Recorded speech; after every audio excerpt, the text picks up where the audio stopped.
what's up for everybody tuning in?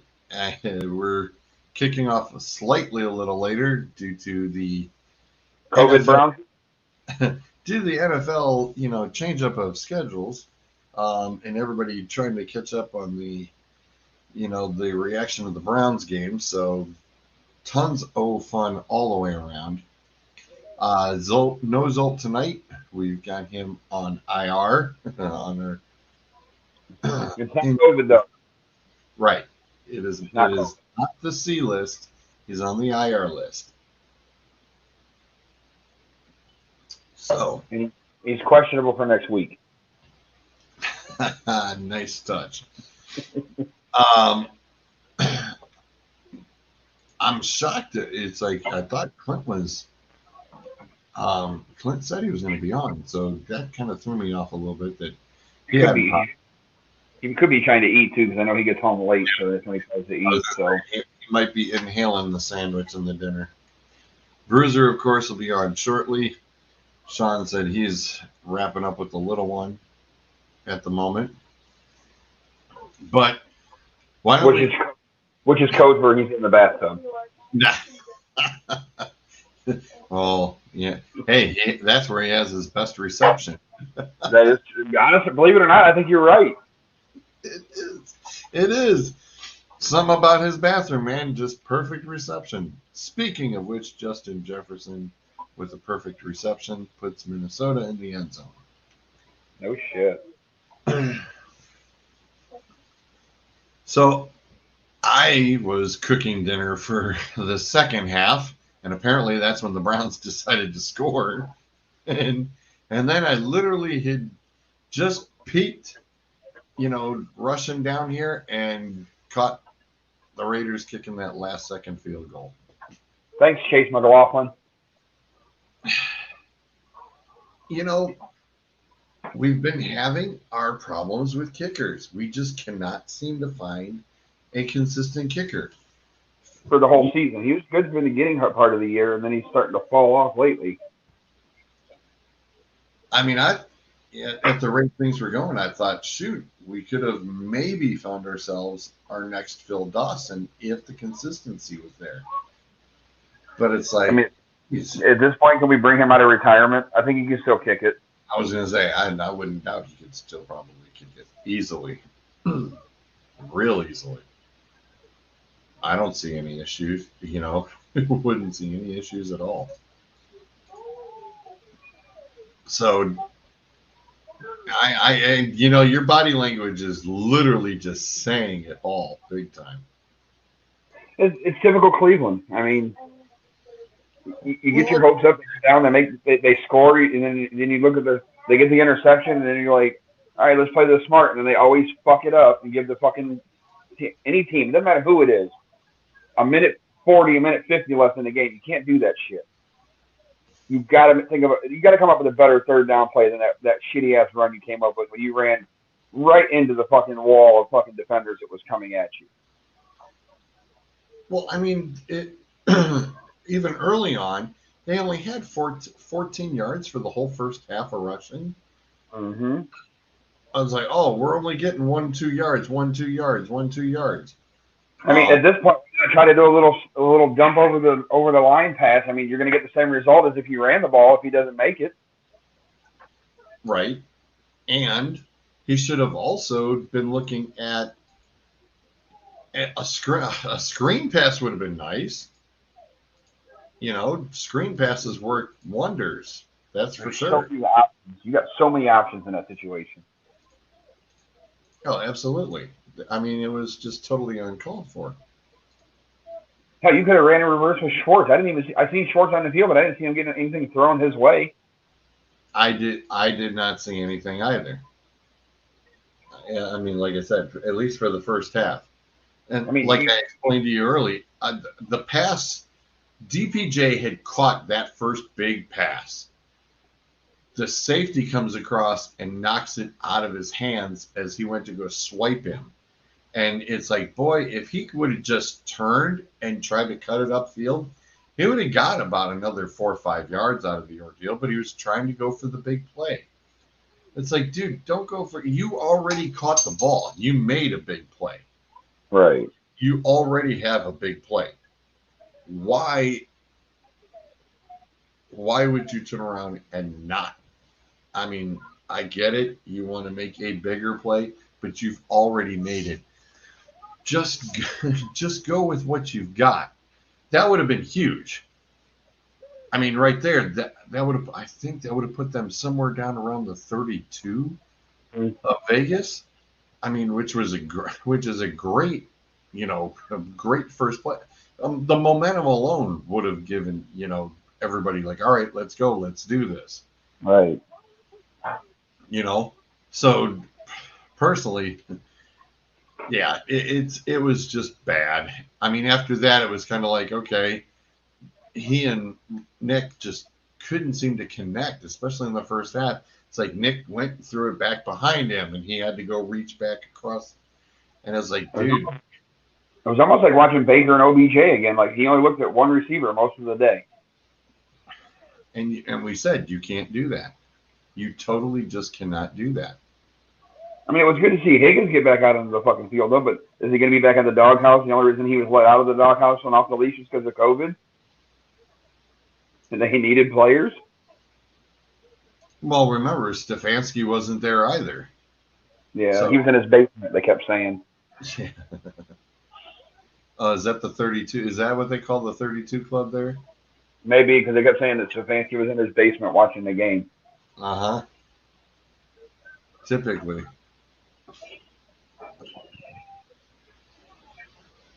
All right.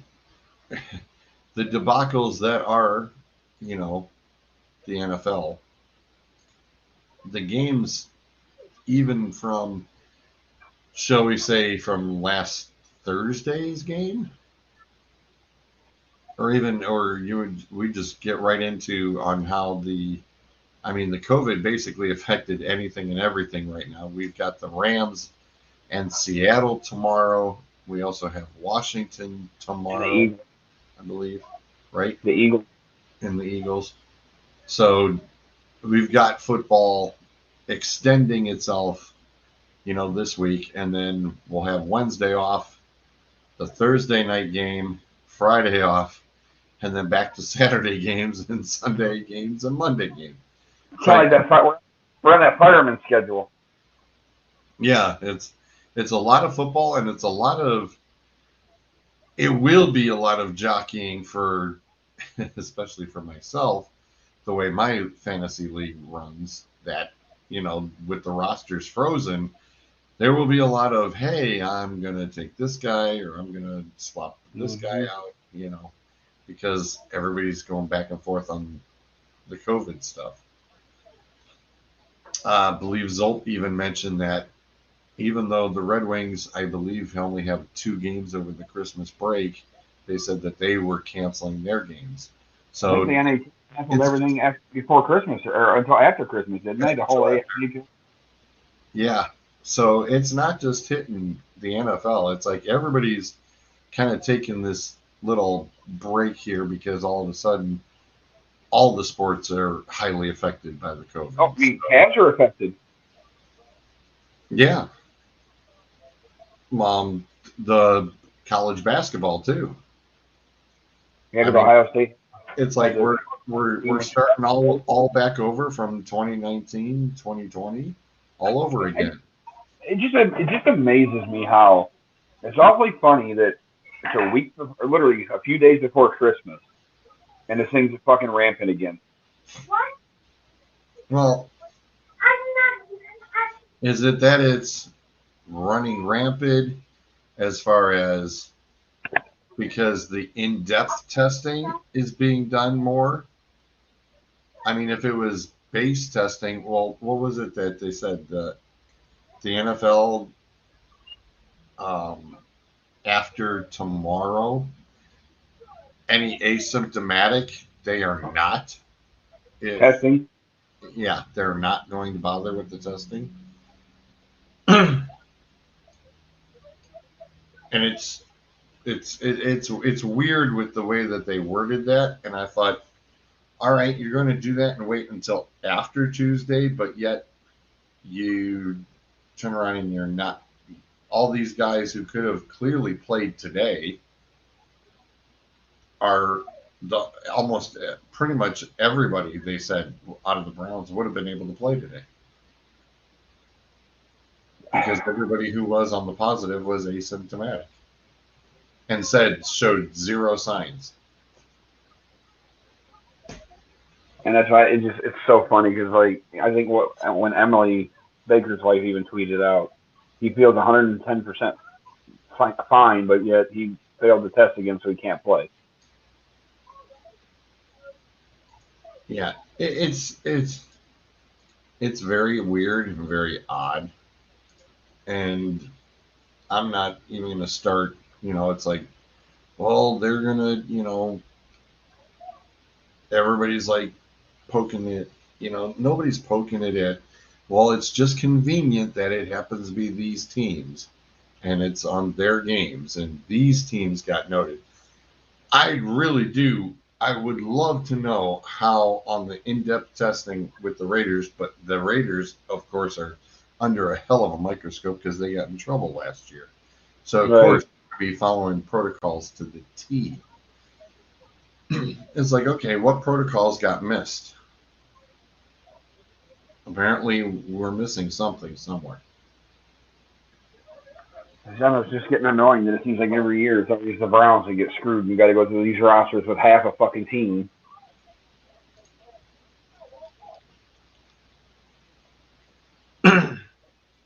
And correct me if I'm wrong, but with Ravens and Pittsburgh, didn't they have everybody back when they got their Tuesday game? I think so. With the Pittsburgh, yeah, because Pittsburgh got postponed with Tennessee for how many weeks? For how long? Yeah, that reschedule. But I thought that the Ravens and Pittsburgh, I thought that by the time their game came back around on that Tuesday, everybody was clear. Yeah, well, don't get me started on some of these Steelers fans and how they're bitching about the Browns game. The Browns should have had to forfeit and blah blah blah because the NFL came out and Goodell came out and said that if they have this many testing and this and that, we're not rescheduling games. They're just gonna have to forfeit. Well, he bent the rules, and now they're saying that the Browns. But I'm thinking to myself, you're only bitching about the Browns. You're not bitching about the Eagles or the Redskins or the Washington football team or the Seahawks or any of these other teams that got to play tomorrow. But why is it just the Browns you're bitching about? Who are we complaining about? Oh, Steelers fans are saying the Browns should have had to forfeit. Their game shouldn't have been pushed back till today and this and that. Why? The NFL rescheduled a game for you 3 times last year and almost did it a 4th so you could play the Ravens. Shut up. That's exactly what I would say. You don't get to talk. Right. You made the NFL made the Denver Broncos play last year with no quarterback. They made the Browns play last year in a similar situation and would not reschedule their game, but they rescheduled the Steelers game 3 fucking times for one game. And they were fully healthy, George said. Remember, they got fully healthy by the time they rescheduled it. Like George said, that was his point. So no, you don't get to talk. And I understand Browns fans are mad about that game, but let's be honest. It was a 48-yard field goal with 3 seconds left. There's a lot of other things that lead up to that moment that could have happened that didn't. Right. Needed us over. Instead of when that long reception got called back for the holding with 30 seconds left, if instead of the DBs who were going after the tight end letting him lace up the sideline just pushed him out of bounds, it'd have been a 3-yard gain as opposed to a first down.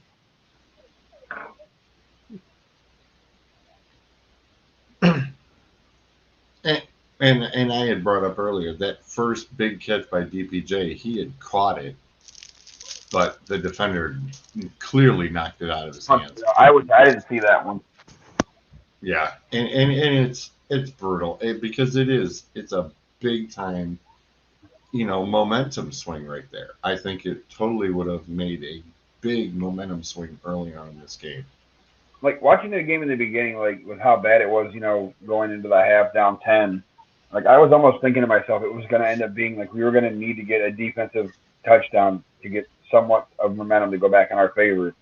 But somehow, some way, we found a way to get a touchdown, and then with Chubb and then the thing, I flipped out because I got excited on the Chubb run, and then they called it back as a holding on Teller, and then when fucking Harrison catches that touchdown, and I see that flag laying in the middle of the field, I'm like, you've got to be fucking kidding me! They're going to screw us again. Thankfully, it went the other way, and the touchdown stood. So.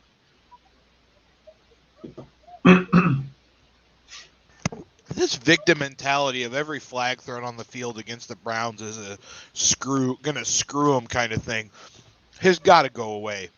It's so asinine and it's so defeatist.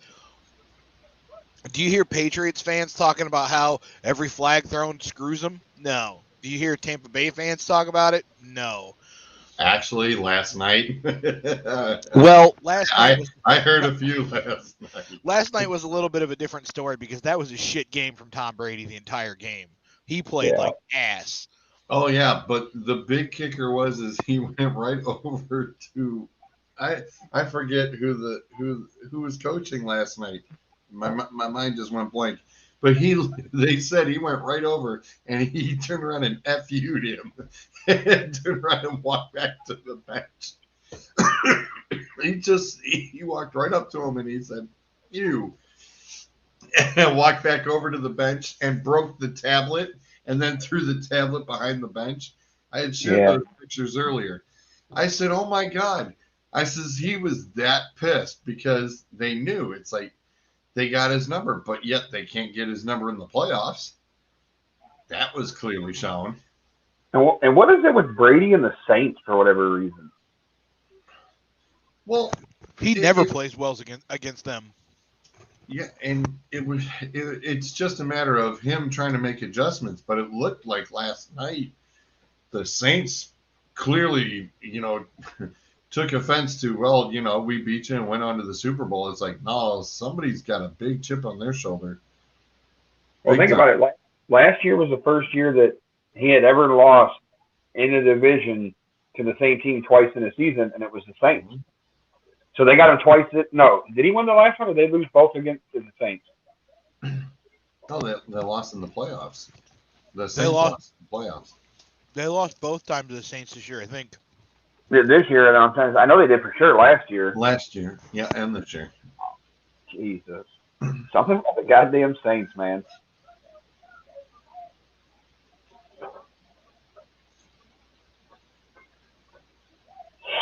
Yeah, it's just ever since Halloween, we have had some weeks here that are just.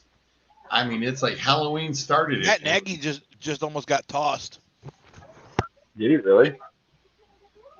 Yep.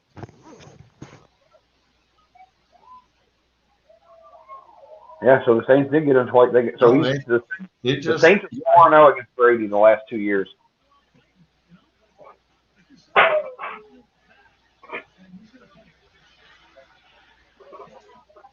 Yeah, personal foul against the bench. Yeah, Nagy must have been cussing him out. He was number 26 for the Bears had a pass interference call. He was out there on the field arguing it, and Nagy was motherfucking the referees, and then the referee threw another flag on Nagy. So a 15-yard became a 30-yard penalty. And first and goal, or almost first and goal. Yeah, just fire up the Bears. Oh, yeah, there's a taunt. There's taunting right there. You can't stand over the guy. What the hell are you doing? Didn't you guys learn that lesson a few weeks ago against Pittsburgh? You cannot turn around and go barking.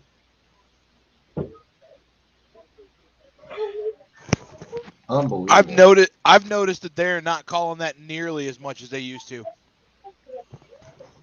Hey, Jason, how are you, sir? Good evening to you.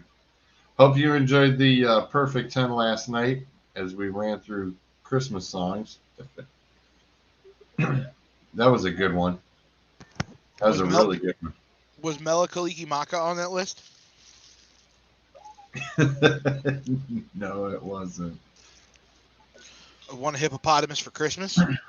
I almost put that on there. I almost put it on my list. I was like, dude, I'm like, I should put the hippopotamus on. I should. And I was like, no, somebody else is probably going to do it. And then nobody did it. Santa Baby. I Saw Mommy Kissing Santa Claus. I think somebody had that. Or Clint used the whole album, remember?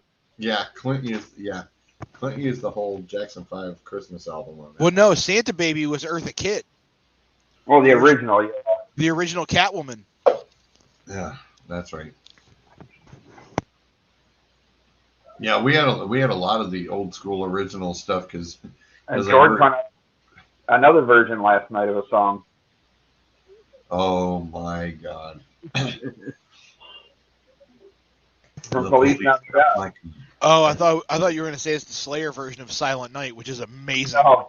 No, and Silent Night being my number one too. I forgot about Slayer's version. Damn, epic fail.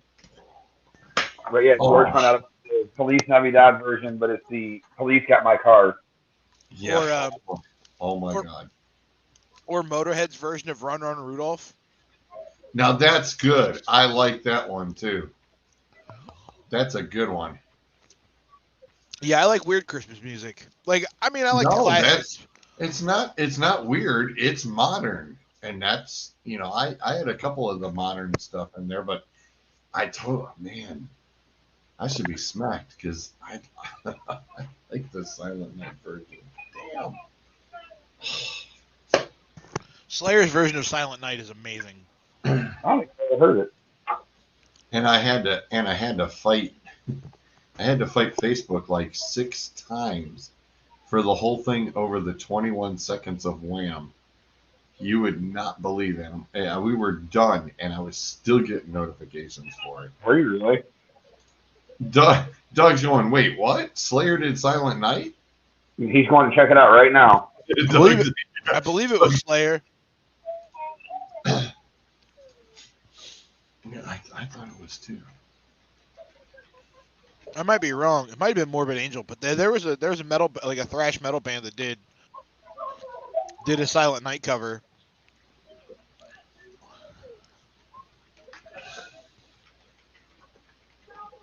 I need massive points from Dalvin Cook and Sony Michel, and I can win my game. Yeah, I think losing now because in the one league.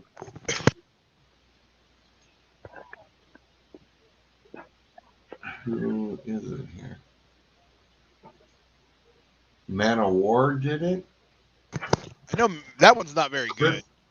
Chris Wise did it. Who else? Who else is done here?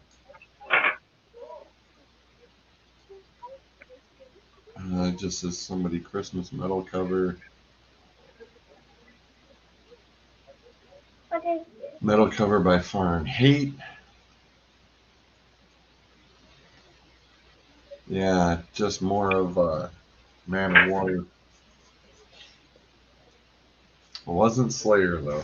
I'll dig around. I'll find it. He's like, give me a minute.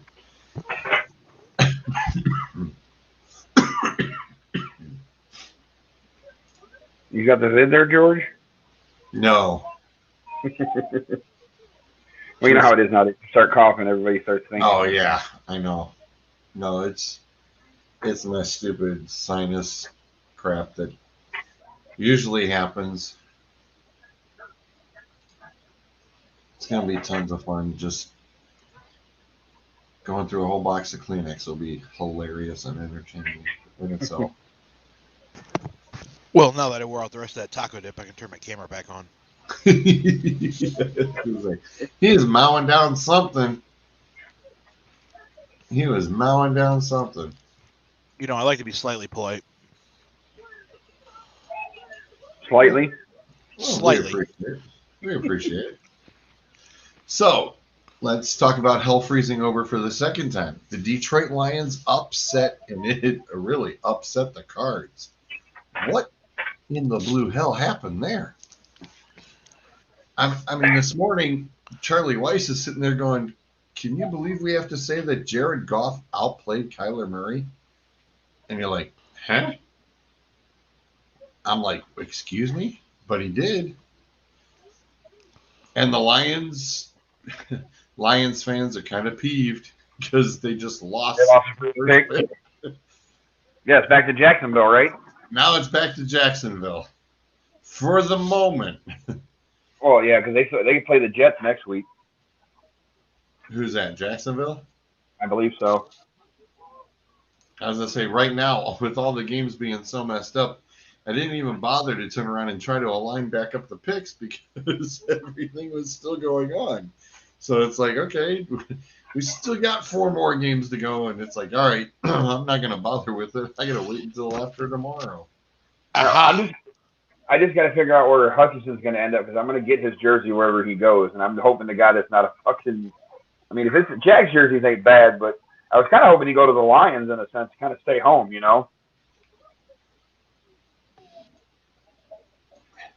Well, the big question, David Blau is out of Detroit.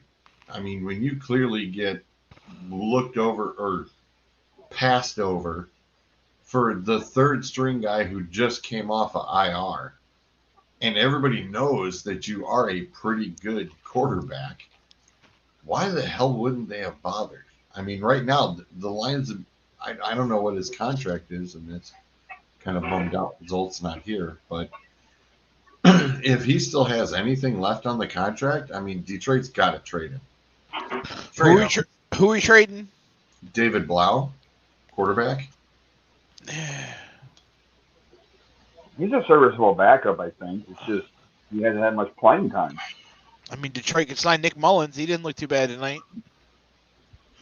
He did not look bad. No, he did not. I mean, he's been with the team since September 1st. And I think if he'd had a little bit more of an offensive line or a couple of better wide receivers. Well, yeah, we had 0 tackles, so that's kind of tough. But I think tackles whatsoever. Every tackles, all the offense was primarily on the list, and only just a couple. I think it was 4 or 5 defenders that were on the list. Everybody else was on offense. Yeah, only one player came off the list and was actually active for tonight's game. Johnson. Yeah, Johnson. I really think going into next season, the NFL needs to reassess their COVID protocol. They've already started. They already started. After tomorrow, it's any asymptomatics. If there are no actual physical symptoms, they will not test them after. They will not bother making a second test. So, if you're asymptomatic but you test positive, go play with other people. Because that's smart. I was thinking more of, hey, why don't you put a week buffer in front of the wild card game and the end of the regular season, so in case you have to reschedule a game because teams are out.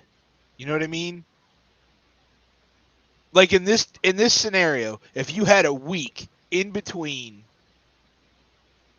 the wild card and the end of the regular season where you could reschedule a game or 5 if you needed to between that Saturday and Sunday to have the playoff picture going in, and then you have your full week of preparation just like you normally would, then I don't see why you can't do that. Well, and the weird thing is that Baker had the test a week ago, literally. So you mean to tell me he quarantined himself for the 5 days and he still couldn't turn around and pull off a negative test after a week? Which means he has it. I mean, has it. If he's not, if he's tested negative on the PCR test or tested positive on the PCR test, then Yeah, he shouldn't be around people. I really don't like well, if you're asymptomatic but you test positive, go ahead, go on. I don't like that at all. No. And it gets into that, all of a sudden, okay, we know that this is going to be around forever.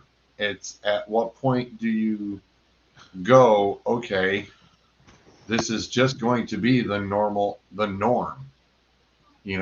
I think that's one big question that everybody's asking because it's making such an impact. I mean, the crazier thing about it is, because there's no stranglehold on it. I don't think there ever will be. Here's the problem: you're getting into if you run a testing policy like that, they're going to do with the, let the asymptomatics not get tested again, even if they test positive. If I understand that correctly, you're getting into lawsuit territory there. Severe lawsuit territory. And I'm sure that they will have the clarification of what they're going to do. And I'm trying to find the article. Or if it's, hey, you're asymptomatic,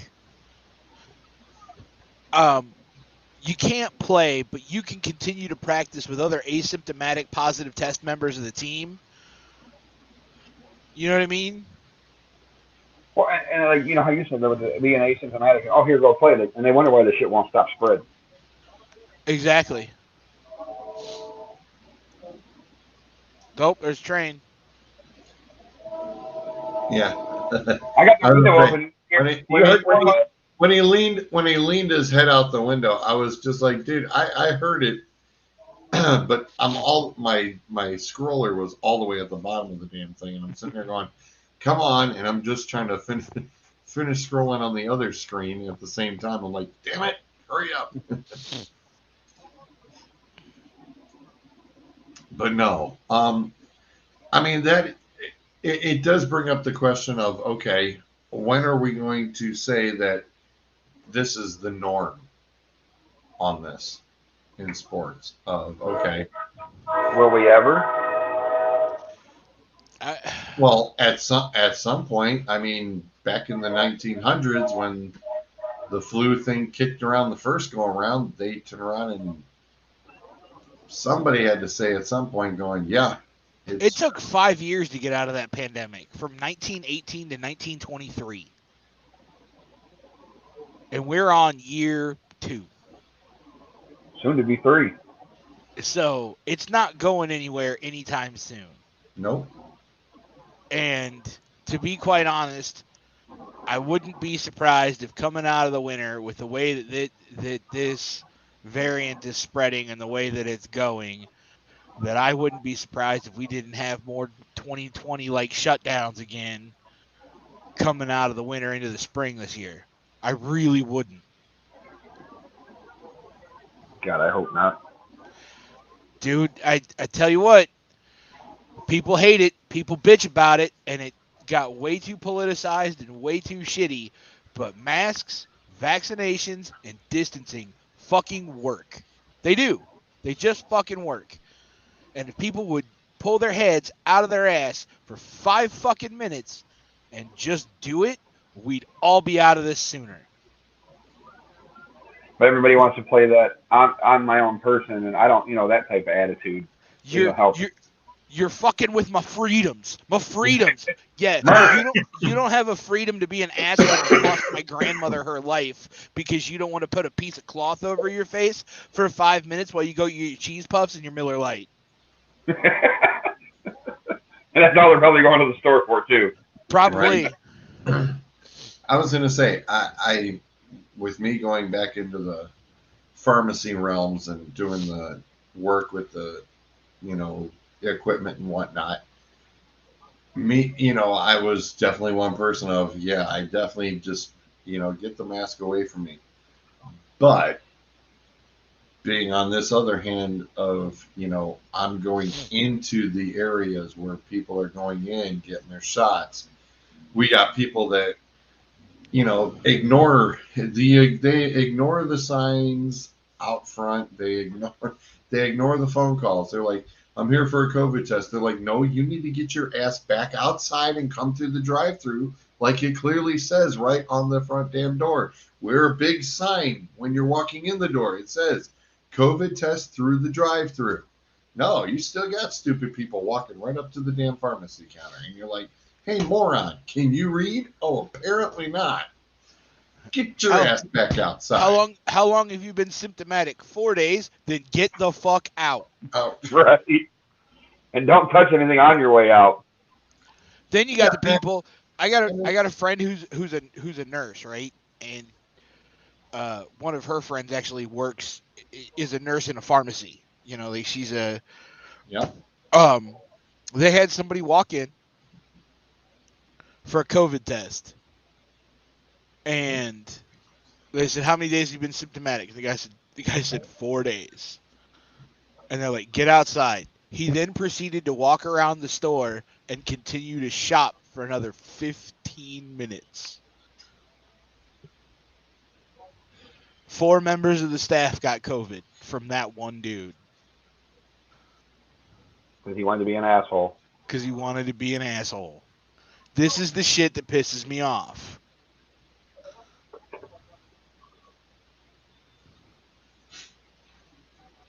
Yeah, it's crazy. I mean, it is 100% crazy. And that's why, it's like that environment in a pharmacy, you know that's, hey, they've got all these people coming in for shots. You don't know who's got what or when they had what.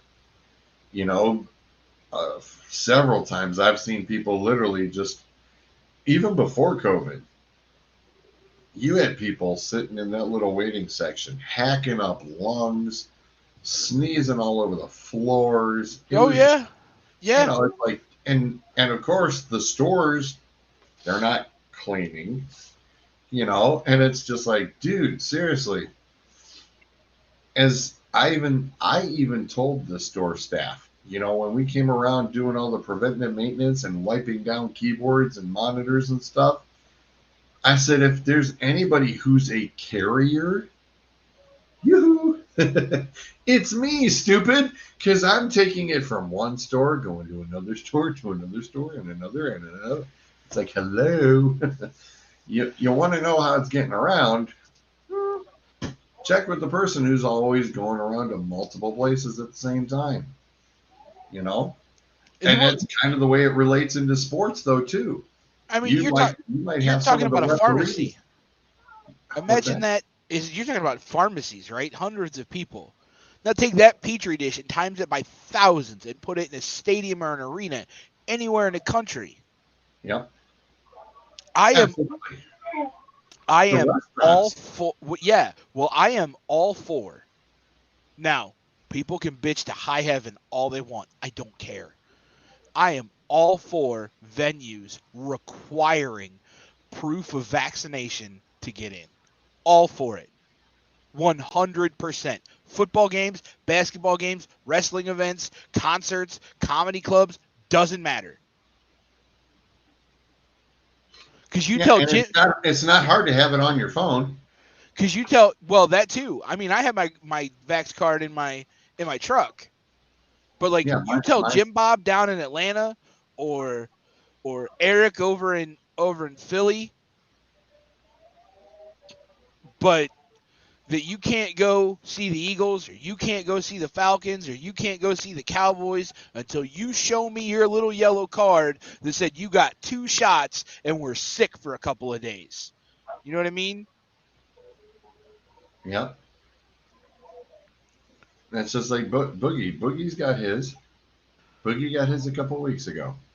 I haven't gotten Thomas his. Madison got vaccinated in school, but I haven't gotten Thomas his yet, simply because I read the article from the CDC and other places that backed it up about the doses causing heart enlargement in certain segments of young kids. And so he did have a heart problem when he was born. So I'm like, I'm going to wait because Pfizer and Moderna both said, well, we're going to go back and look at this again. So I said, okay, I'm going to wait. Doesn't mean I'm not going to get it, but I read that article. I did my diligence. I'm like, I know what problems he had as a kid. Yeah. Allow me to, you know what I mean? Yep. Plus, he's 8. They're walking petri dishes of germs anyway. Yeah. Oh, yeah. I mean, and that's kind of the thing is, right now, Bryce has gone through 2 seasons of football, a full baseball, actually 2 different segments of baseball, even from the start of the year, plus 3 different sections and seasons of bowling. And that was interaction with hundreds of kids. Right. Hundreds of kids. And the kid was just like, it's like, if you're not interactive a lot with people, it's like your body can't really get that, immunity going. And you figure in sports, as we're going over things in sports here, in sports, you figure you're interacting with thousands of people. I don't mean to sidebar this for a second, but they just showed a shot of Ryan Pace, the Bears GM, sitting in his sky booth in his box, and he had his hand on his chin, and all I could think of was he was some evil millionaire that was trying to shut down the mom and pop grocery store or something. Like, that's the only vibe I got off of him. Like he's plotting shit. Yeah, yes, right. Yes. Like speaking in the shit. I mean, funny. I saw him, and the only words that came to mind were "smarmy douche." No, that's their head coach. Oh no! I don't mind Matt Nagy though. Like, I really don't. I know apparently better than Urban Meyer. I told you. Yeah, I know. The kicker got the last word. What can I say? Hubris will beat you every time, George. The kicker got the last. It took a kicker to take me down, and a kicker who's not even in the damn league. That's the worst part about it. The kicker's not even in the league anymore, and he went from being like the 4th best kicker to sucking ass, and it's like nobody's even calling him. So most teams videotape their practices. That's got to be on video somewhere. That would. Well, they said it wasn't in like the practice. It was as he was just doing some warm-ups. But I'm wondering if you're the Jaguars and you're Jaguars players and you hate Urban Meyer and you know that some altercation happened between this kicker and Urban Meyer, and maybe it wasn't nearly as bad as the kicker reported it. If you're somebody on that team making a couple of mil, do you float him a few thousand to be like, hey, go do an interview about this. Let's get him out of here. Yeah, well, and that's what it was. I mean, because it wasn't any local paper. They had to go all the way to Tampa to turn around and go get it done. Tampa and Jacksonville aren't that far away. No, but you still went through a lot to turn around. Maybe. Traveled. You still traveled 2.5 hours to go to totally. That's like going from Cleveland to Columbus and letting the Columbus Dispatch report something. But the Columbus Dispatch breaks a lot of news that happens in Cleveland. That's not touche. Fair enough. But I'm just saying something that big though. I mean, you're not expecting the Columbus Dispatch to break something on the Cleveland Browns. Probably not. And that's exactly what happened. And what's up, Adam? I was going to say, does this mean the kicker's got a leg up on Meyer then? That's a good dad joke. That's better than Suds, man. That's better than Suds. I look at the whole thing, and from the week 2 or week 3 incident with the strippers or whoever they were at the club to how he handled himself throughout the season and the way he handled the media, that dude does not he would never be a successful NFL coach ever. He just wouldn't. He has to be the big swinging dick on campus, and in the NFL, you're not. Well, I think the thing that fucked up is how he made that comment, which I don't know how true it is or if it isn't, but the fact that he said that he was the winner and his assistants were losers or some shit like that. I could see Meyer being a cocky asshole like that. He made comments like that at Florida and at Ohio State.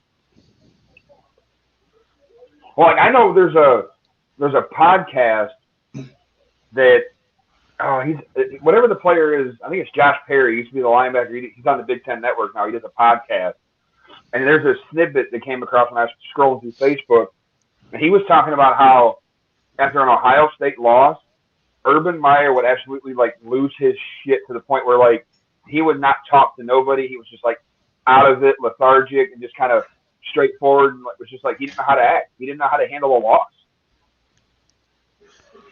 Well, when you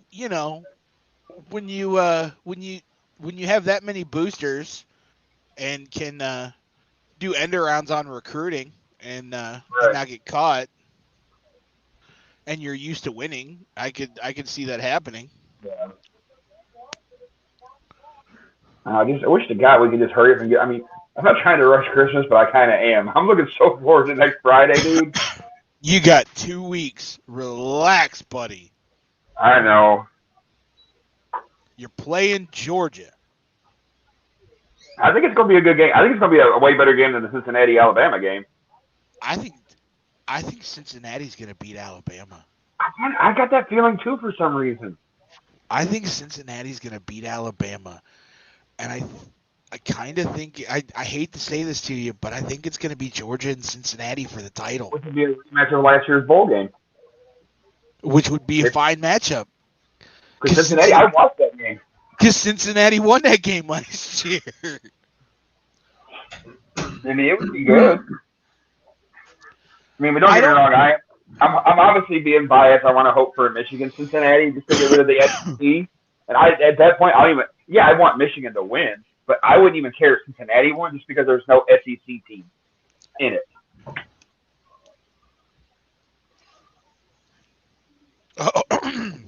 That sounds about right, like Urban would say. The thing, so with Michigan and Georgia, I don't even think it's going to be that big of I don't think Georgia. If Georgia wins, it won't be by that much. It's probably 7. It's going to be close because it's really going to boil down to the Michigan offensive line versus the Georgia defensive line. That defensive line's got at least 3 first-rounders on it. Right, and that's what I'm saying. That's the big matchup on both and then see how much Aiden and Ojabo do on their offensive line. It's going to be a battle of the trenches because neither team's I don't think going to be able to run the ball, and they're both strong at running the ball, but their defenses are a lot stronger against the run.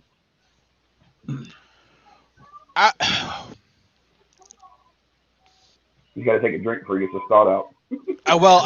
Yeah. It's a really good beer. It's that Toasted Bach by Liney. It's so I've heard it.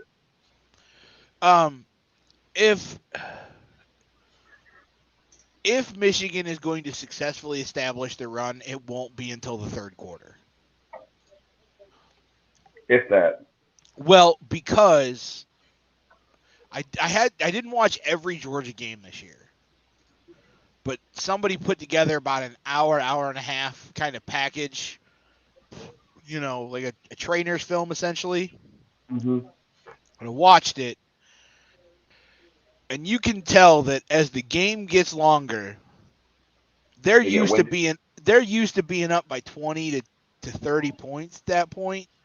If you keep it close and just keep pushing them and pushing them and pushing them, that line will break, and it'll break big.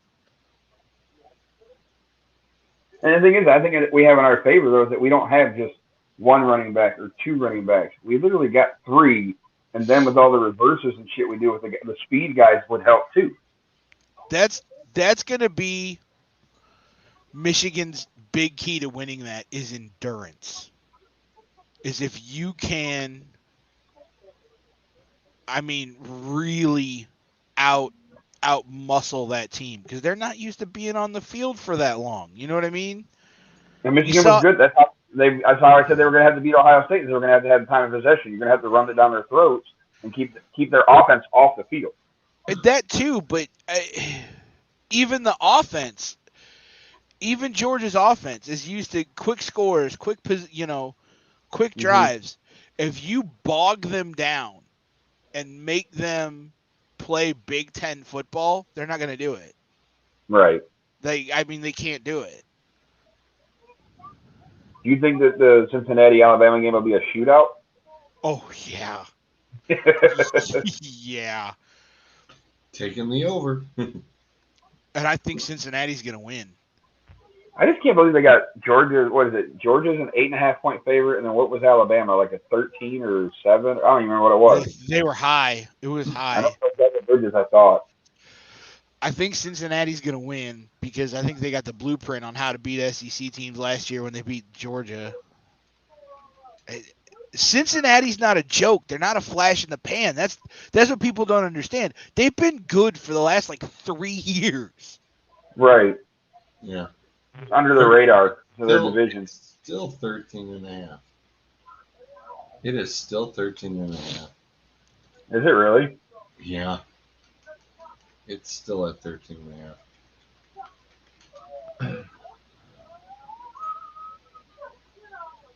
And our over-under is... And Justin Fields continues the line of terrible Ohio State quarterbacks.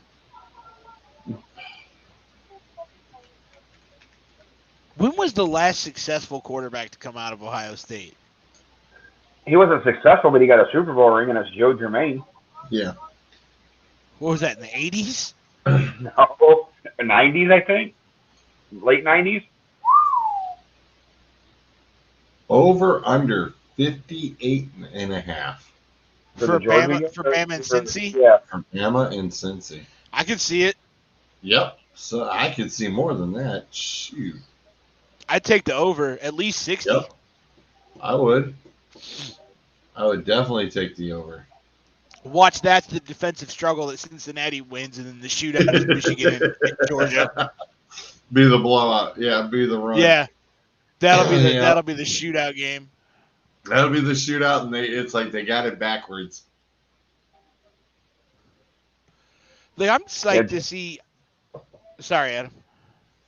I was just gonna say I looked up Jermaine. He was drafted by the Rams in '99. What were they in the Super Bowl? '99 or 2000 or something, wasn't it? It was 2000. So that's where he got. It was 2001.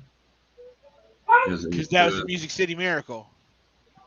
2001, because that was 9/11.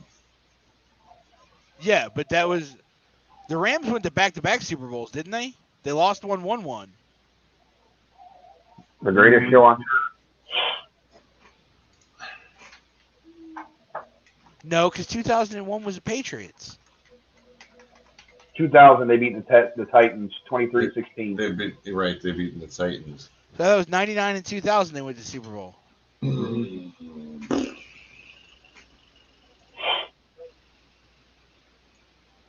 All the years are getting crammed together. I hate that. Because you're getting old. Yes. I didn't want anybody to say it, but yes. It's like, oh, that one didn't go that far.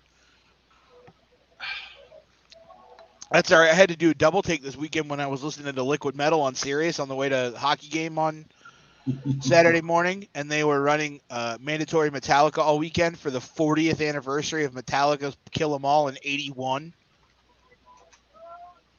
Good album, though. But it threw me off because I was like, oh, yeah, I'm going to be 40 in April. Ooh. I got one more year. I'll be 39 in January. So it's my last year in the 30s coming up. I didn't realize I was older than you. I thought you were older than me.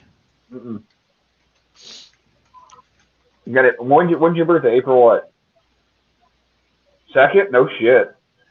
Add you to the fucking dude. I swear to God, I hate the month of April when it comes to fucking birthdays because literally the first through I swear to God, is it the 1st through the 12th? There's a birthday, and there's only a 2-day break, and then there's like 3 more. Like the whole month of April is just fucked for birthdays. I can't keep up with them all. You know what that means? That means that there are a bunch of people fucking in July. That's what it means. well, if you notice, that Fishman 727, that's Scott Sanders, by the way. Okay. And before him and Kaufman start ringing in because they're the the 50s. Older. Yeah, they're already into the 50s. Don't get Doug started. Doug will be up here. Out here we go. Yeah, I was gonna say, and Mr. Sanders just turned as well, so it's like, yeah, they don't want to hear about getting old. Listen, I was a pro wrestler for a long time. My body is already 50. Yeah, I think my back's in my 60s because how bad it is. I have to get injections into my feet for plantar fasciitis. Like, yeah, Oh, no. yeah. Oh, shit. Yeah, it'll bring you up out of the chair about that far. Oh. She was like, I know from experience. Oh, she didn't even tell me. She just puts the needle in, and it's the noise I make when getting the injection in my feet is a lot like somebody getting electrocuted by 120 volts. Ooh. So, are you saying you look like, obviously being this time of year, you're like Marv from fucking Home Alone when he gets shot? Oh. All right, so the Rams were 99 in the 2001. They in the Super Bowl in between that was the Ravens and Giants. Because they lost to They were 2 out of 3. Because they lost to the Patriots in 2001, didn't they? Yeah. Yep. And they beat the Titans in the other one.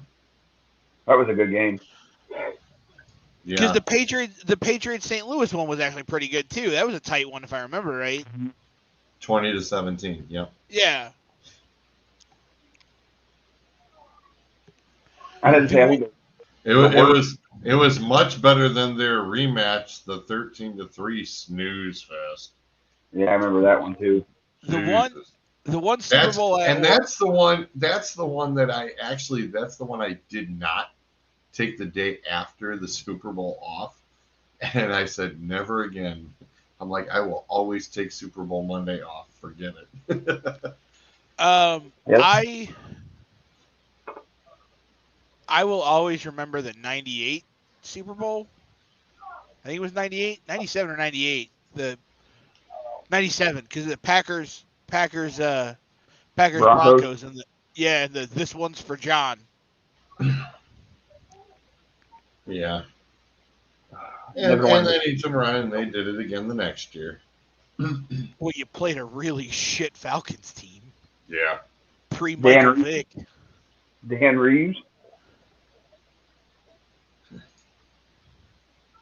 God, I may be 50, but I feel a mere 75. If you took Marty Schottenheimer in his coaching prime and gave him the Browns team as it stands now, could he win a Super Bowl with it? Wow. Whoa. Okay, hang on a second. Who's the DC? Pick one. Bud Carson. I'm like, reach into the grave and yank out Bud Carson. All right. I was, Adam, I was thinking, I'm like, should I bother or just go with Bud right now? I tell you what. Dude. Here's your DC. Pre-Steelers Bill Cowher when he was an assistant on the Browns.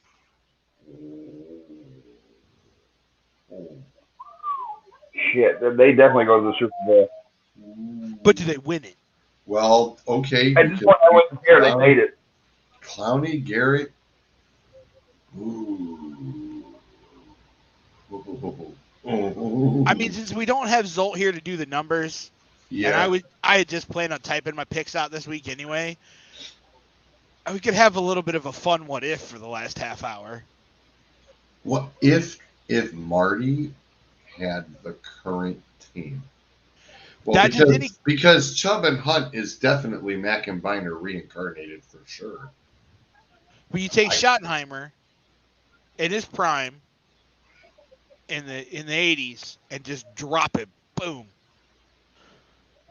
Now, for everybody to say, well, the rules are different. This for the sake of this argument, he knows all of the current rules, and he knows all of the functions of the current way the game is played.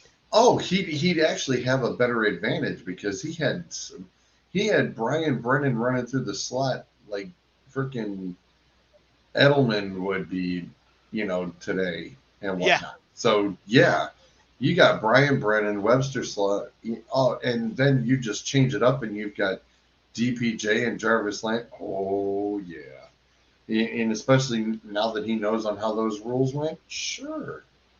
It would be a total different ball game. How much better would Baker be with Schottenheimer? I'm sorry. I was distracted by the nudist that just ran in and then ran For whatever reason, she pisses me off because she's 6 and you're a girl. I understand if you were a boy that didn't want to wear clothes, but you're a fucking girl. Put some goddamn clothes on. I was like, wait a minute, what? Oh, never mind. I totally missed that. It caught me out of. I had one eye on the game, and I just saw something run in on the screen, and I was like, "Oh, what the hell?" Okay. That's me not paying attention either because I was in the middle of a comment. She picked the perfect time to do it. She ran in, grabbed his shirt, and ran out. That was funny. Well done. No, she grabbed the pillow. I mean, think about it. You have a very game Marty Schottenheimer with Baker Mayfield, who is just clay waiting to be molded by somebody who knows how to mold a quarterback.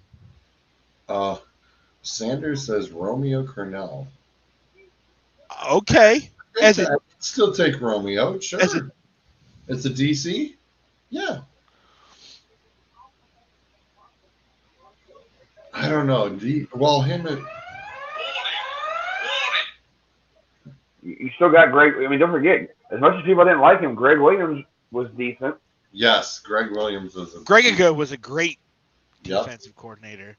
I wish they would have kept him as the head coach. Yes. Yes. He was 7. He had a winning record. Yeah. I wish they would have kept him as head coach and let. Yep. I was screaming it the whole time. Yep. I was screaming it the whole damn time. I love his attitude. And then you bring in Freddie Kitchens and the whole thing goes to shit. That's it. Yep. Turd sandwiches for everyone. It was Greg Williams after Freddie Kitchens. No, before. He was before. Yep. He was at the end of the, oh God, who was that? Shermer. Or Patton? I don't even fucking remember. Yeah, I was going to say, was it him or Patton? No, I think Patton was just the one and done. Patton was one and done. Patton was one and done, so it was Shermer's. Can we, can we get a clip? You know how they have the famous jersey of all the Browns quarterbacks? You have the list of the coaches. I almost feel like we need a clipboard of all of the Browns head coaches since '99. All right.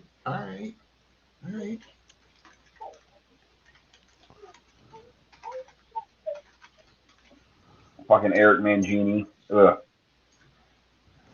Here you go.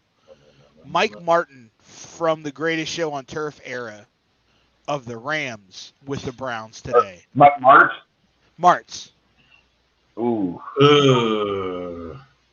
I didn't say it would be a good fit. All right. I got the list. Here's the list. Chris Palmer, Butch Davis, Terry Rose, Romeo, Eric Mangini, Pat Shermer, Chud, Mike Patton, Hugh Jackson, Greg Williams. So Williams was after the Hugh Jackson and before Freddie. There's our list. I look at his record. He was 5-3. That's a winning record, damn it. That's terrible. I mean, 12 head coaches since 1999. And the Steelers have had how many in their whole fucking existence? 5. Yeah, you know what I'm saying? Like, that's ridiculous. 3, I think. Since they became an NFL franchise, 3. Well, since NFL franchise? Yeah, 3. Yeah, I think it's 3. I Noel, think in their total existence, I think it was 5. But you had Noel, Cowher, and now Tomlin. And Tomlin. But I think Tomlin's going to be done after this year too. Yeah, seems like it. Like, how sad is that though? Like, if they have a losing season, which would be his first one since he's been there, and then he's gone. Hey, George, can you pull up the current NFL records? You know, like just a standings page with all the all the NFL on it. Yeah. I want to play a little game. Yeah. Current standings, no sweat. What do you want? So, let's go through the list of teams that are currently sub 500. Okay. And 500 or below. We'll go 500 or below. And at 500 and below? All right. At 500 or below. We'll start in the AFC because you got the Dolphins. Because you got the Dolphins and the Jets right there. Yeah. Just new head coach next year? Not with Miami and not with the Jets, and neither one. Saleh's in his first year, and he has a hell of a mess to clean up in New York, and ownership knows that. It's going to take him I'm going to say 2 more years to get his kind of thing going over there. So yeah, I don't know. I don't think Saleh's. I think Saleh's safe. You think Saleh's safe? Yeah. Okay. They're high on there. Yeah, and they, I mean, because he literally, pulled San Francisco out of the ass. Well, and don't forget, a lot of it will entail on what they do with their 2 first-round picks this year. Because you have a chance to really make that team something next year with your 2 literally 2 top 10 picks. And they'll definitely spending on a running back. Well, the Bears have a chance to have back-to-back first-round picks. If the way through the way they traded, and if the records end up in a certain way, the Bears have a chance to have back-to-back first-round picks.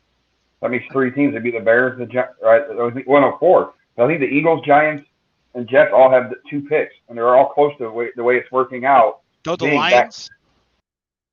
Lions have that one from St. Louis. Yeah, but theirs is like way back in the 20s, I think, or something. The second one. Still 2 first-round picks. Well, I mean, I'm talking like the Jets was literally like right now they're like at 5 and 6. Like they get 2 picks in a row, and the Giants are 7 and 8. Like that's how, like New York gets 4 straight fucking picks in the draft. I think they'll trade away some of those to get depth. Could. I mean, are we already talking about the Danny Dimes era being over in New York? I mean, is there a quarterback in the first 12 picks that you would waste 1 through 12 on? The only one that'd be worthy would be that kid from Pickett. But I think 12's too early. They got him going like the mid round, like 15 on. So that might be jumping the gun at 12. I think you could honestly get him in the second round. With all of the defensive talent that's out there this year, and the offensive talent at wide receiver and tight end, I think there's going to be a lot of tight ends taken in the first round. I know one thing for sure. They keep saying the Browns are taking one of the Ohio State receivers. You need it. But don't you take Olave instead of Wilson? Because isn't Wilson kind of the shorter of the 2? Man, if I'm going to take anybody, I'm taking a dude out of Texas. Or wait, no, he got drafted. Never mind. Because Clint was talking about him the other day.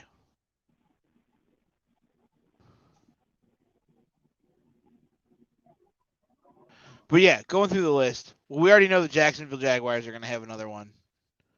Question is who? I mean, I don't know. You can't start the Kirk Ferentz thing again because Kirk Ferentz is too old.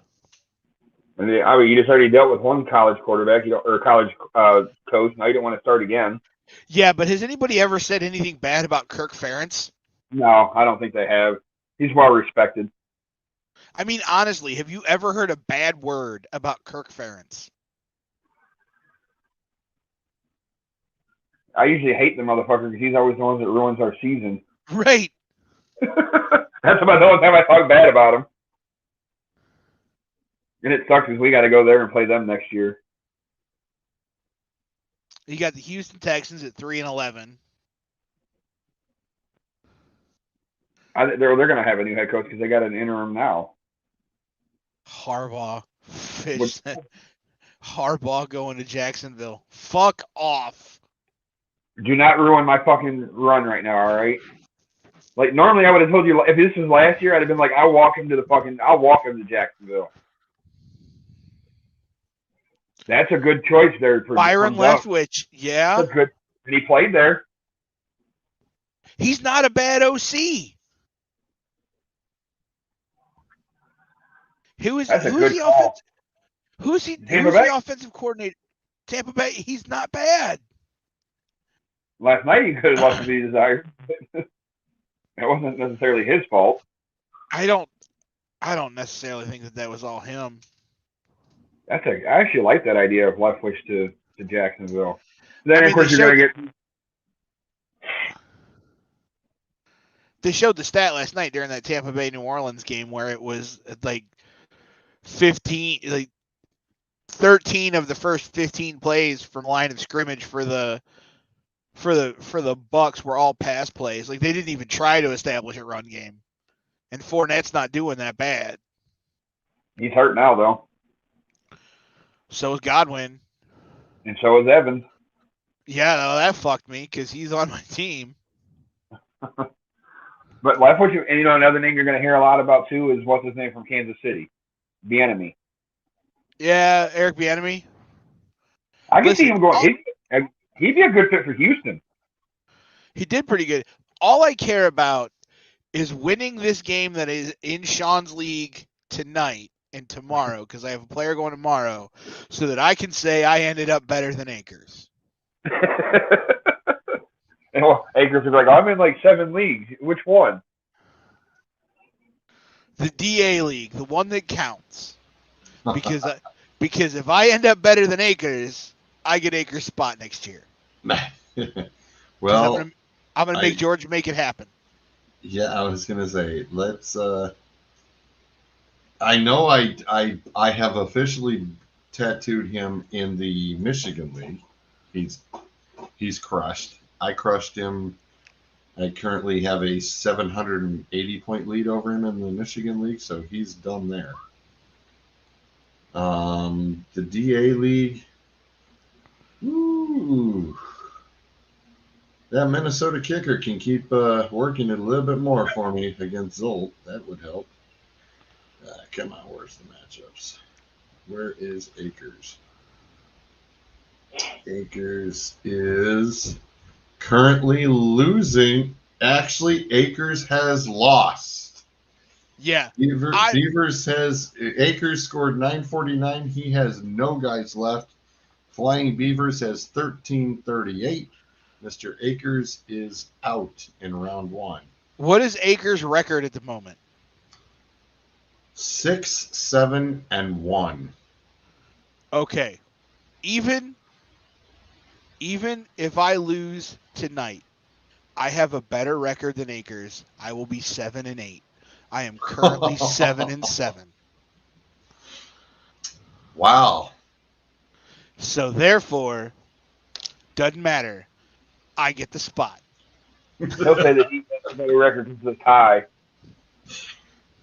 Yeah, that tie hurt him. That was him and Clint, wasn't it? Mm-hmm. Therefore, suck it, Akers. Yeah, I don't know what happened in Georgia's 2 leagues. That was fucking god awful. Listen. If there's like 3 weeks in the league this year where if I had actually paid attention, I'd be way better off than I was. All right, did we? I'm sorry. We talked about Houston. Mom called, and then she's like, I was like, kind of right on the air. She's like, tell the guys you have to call your mother. And when she says that, you know it's important and you need to call mom. Right. No ifs, ands, or buts there. We were finishing up at Houston and Jacksonville. We already know Jacksonville's getting a new coach. Yeah, I saw it, and I agree with Doug. The Byron Leftwich thing, I 100% would. I'd be all in on that. I really would be. I'd be all in on that. What about bringing Fred Taylor in as a running backs coach for Jacksonville? You could. Yeah. Well, I was going to say, currently the guy who they've got has been working wonders with Robinson. I wouldn't fart around with him much. No, but people like to bring in their own coaching staff. So yeah, I mean, that's true. Get some sleep. That's true, but you can have a chip. You're welcome. For Houston, that dude's in year one as well. I mean, well, the thought was if they get rid of him, the one person out of Kansas City, Eric Bieniemy, might do well. See, Eric wanted no part of Houston. Oh no. Yeah, he already ixnated for 2 years already. So I mean, we know Vegas is going to get a new head coach. Yeah, I was going to say if anywhere that it would be real interesting that Eric went to would be the Raiders going against Andy Reid. I mean, but does Vegas actually have any weapons? I'm sorry. They have a couple solid bodies right there. I mean, I still think they still need to work on their offensive line. Well, no, their offensive weapon, I think the weapons are there. I mean, yes, could they get healthy with their running game? Yes, but they really need a couple more pieces on that offensive line. But that's what I mean. If you don't have the offensive line, do you really have weapons? Sure. Oh, yeah. You render them moot if you can't give your quarterback time to throw. Or you can't give your running back time to set up a lane. And here's Mr. Raider himself. He's right. I mean, yes, the weapons are there. It's kind of like Cleveland a couple of years ago. We knew we had the weapons here. We just needed to work on that line. We worked on the line through the draft. We still need to work on that line. Injuries decimated them this year. Injuries have hindered that line at the moment.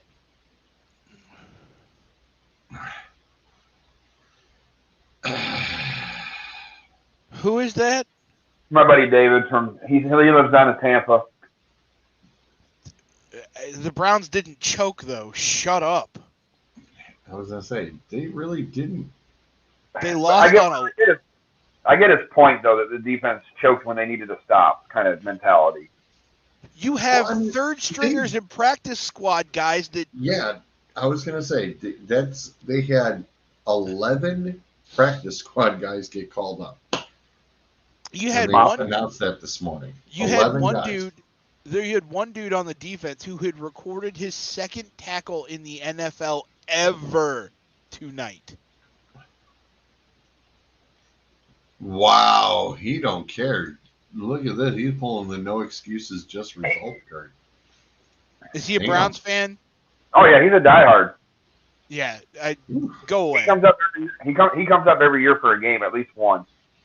All right. You can't understand, like, don't give me the no excuses card. If that was a fully healthy Browns team and they laid the egg like that tonight or whatever, then I could understand that. But you're talking about a team with 19 players on the COVID reserve list, 11 players from the practice squad, most of which who hadn't played a game in the NFL. You were on your fourth string quarterback? Well, yeah. Yeah. Yep. So, no, I don't want to hear it. I don't want to hear about no excuses or they choked. Like, so does that mean the Browns are, when it comes to COVID games, are now 0-2 because of the Jets game last year and now the Raiders this year? Yep. 3, they had a Ravens game last year that they had some COVID issues with too. So, 0-3 then. You're not helping. Continuing your game here. The Giants. Washington. I think Rivera's safe. Yeah, I don't think Rivera's going anywhere. He's first-year coach, though. I mean, he'll stay. The Eagles. I don't even know who the head coach of the Eagles is. Nick. No.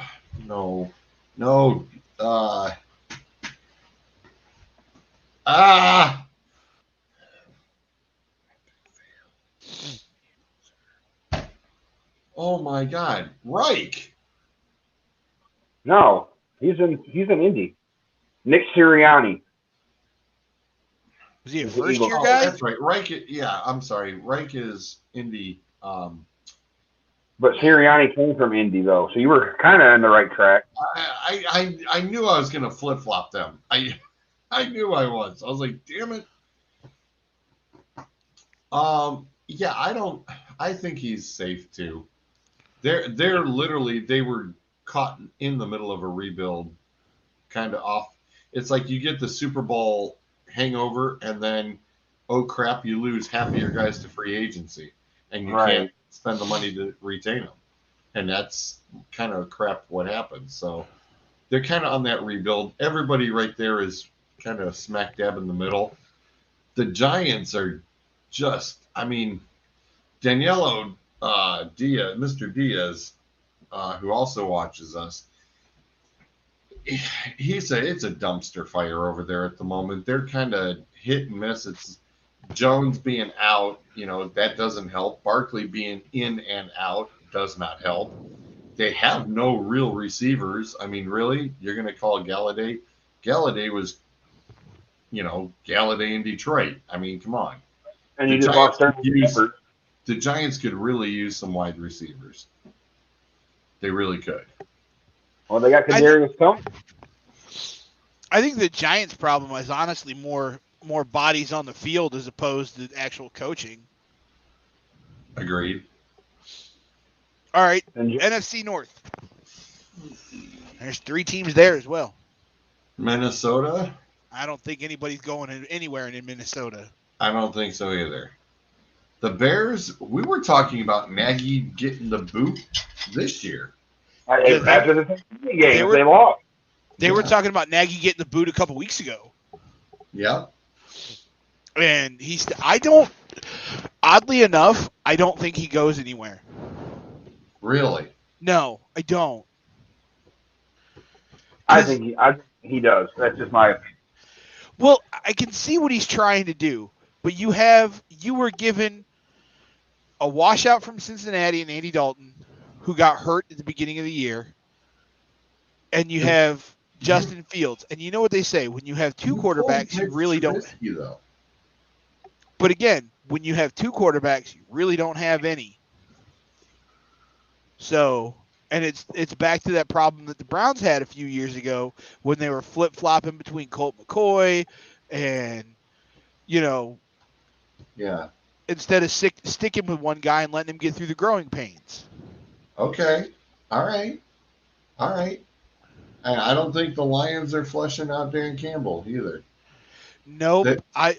Because they said that the Lions literally have 4 games that they lost by less than a score. And he says, you flip those 4, and he goes, and that team is 6-5-1. He goes, in hell, you can give them the Pittsburgh game because the kicker fucked it up. And they're 7. Then they're 7-7. He said they're 500. I said, fair point. Okay. They have 4 games. I believe it's 4 games or 3 games that they lost by 3 or less. Yep. And the other one was by 4. Yeah. So yeah, you flip them, and yeah, the team, and like I said, give them the Pittsburgh game, and they're 7-7. That's 500. Yeah, I don't think Campbell's going anywhere either. Oh, right. Boo. Let's drop down to the South. New Orleans, obviously, Peyton's not going anywhere. Agree. I don't know who the coach is for the Falcons. That's kind of the scary thing. Arthur Smith. Who is it? Arthur Smith. He came from Tennessee. Okay. And this is his first year, correct? Right. Yeah, it's his first year. Well, you got an aging Matty Ice, and you got a hell of a weapon with Patterson at the moment. You got Calvin Ridley. But he bailed out. Maybe. Ridley may walk. Ridley may literally walk. I think Ridley may walk. He may walk away. So all you have left is Gage. How are you not going to call that on Hicks? He just yanked Cook down by the face mask. I don't know how you're not going to call that. There's the holding call. It just brought it back. It's the play after this.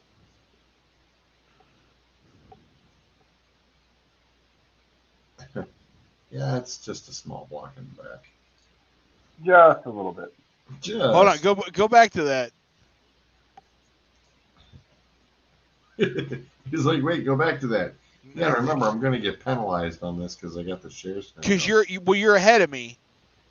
Oh, well, I definitely you're behind me. I'm sorry, you're behind me. I want to show you the play because that's the play I'm talking about. Watch this. 96 brings him down by the face mask. Taunts. No flag. I don't understand that. Can we probably be a little bit more consistent? Wow.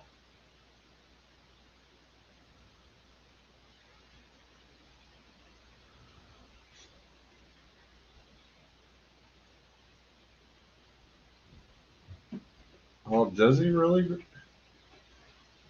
No, he's just got him by the shoulder pad. No, that was all shoulder pad. Looked like he had him by the face. Yeah, it looked like it, but yeah, it was all shoulder pad. All right. Now Carolina the Panthers. Oh, yeah, I think he's gone.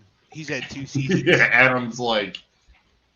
I think they're going to use the fact that since he's been there, McCaffrey's been hurt, so it's not his fault. Oh, come on. I don't want to hear it. I'm just saying that's what I feel. David Tepper might be that way, but he's also the type he doesn't like losing. So, well, it's Matt Rule, and you've had him 2 years already. He was the big hot signing out of Baylor. He lasted longer than Urban. That's a cheap shot. I don't think he goes anywhere. I don't, but that's all right. Greg Williams didn't even coach a full season and had more wins than Urban. That's true. Touche. Yeah, but I mean, literally, you're playing. You are literally playing quarterback royale with this squad right now, and that's ignorant. I'm sorry. We need a quarterback in Carolina. I'm sorry, we do. That's pure. You absolutely do. Yeah.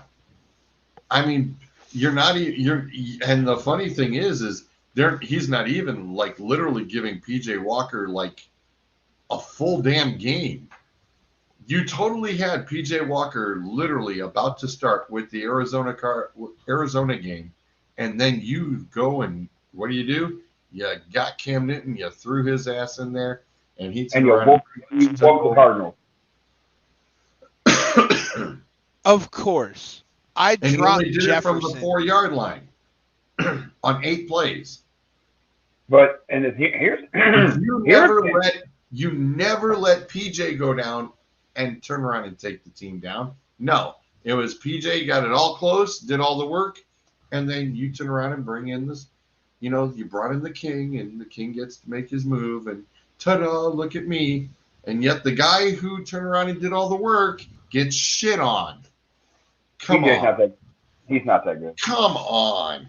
Give me a break. You mean to tell me PJ couldn't have turned around and handled that Arizona game and would have gotten the scores? He couldn't have done that? I'm not saying he couldn't, but I call bullshit. I call bullshit. And that falls on the head coach. That was nothing but a freaking circus show I don't think PJ Walker is as good as you think he is.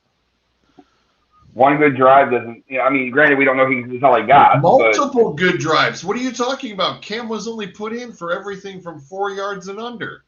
I didn't watch that game, so I don't. All the damn work, and then you're going to put him in and out in between games when Cam's screwing up. You go out there and go play. All right, now Cam, get back out there. No, there's too much inconsistency. The head coach. It's no different than Miami when they had fucking Fitzmagic and Tua doing the same shit. Well, they actually flip-flopped it for a full game. I mean, you literally pulled Walker and Cam back and forth 3 times 2 weeks ago. Nah, the dude has zero going on right there. Okay, I mean, go get a new coach and then go get Trubisky then.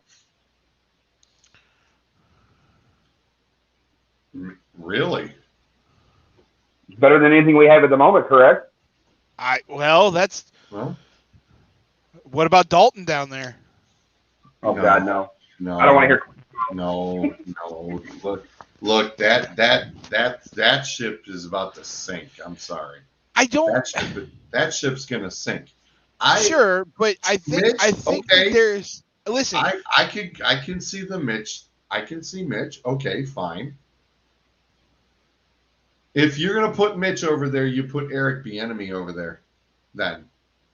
Here's the thing. I think that there is a fit in the NFL for Andy Dalton. Pittsburgh. Pittsburgh. The Giants are one.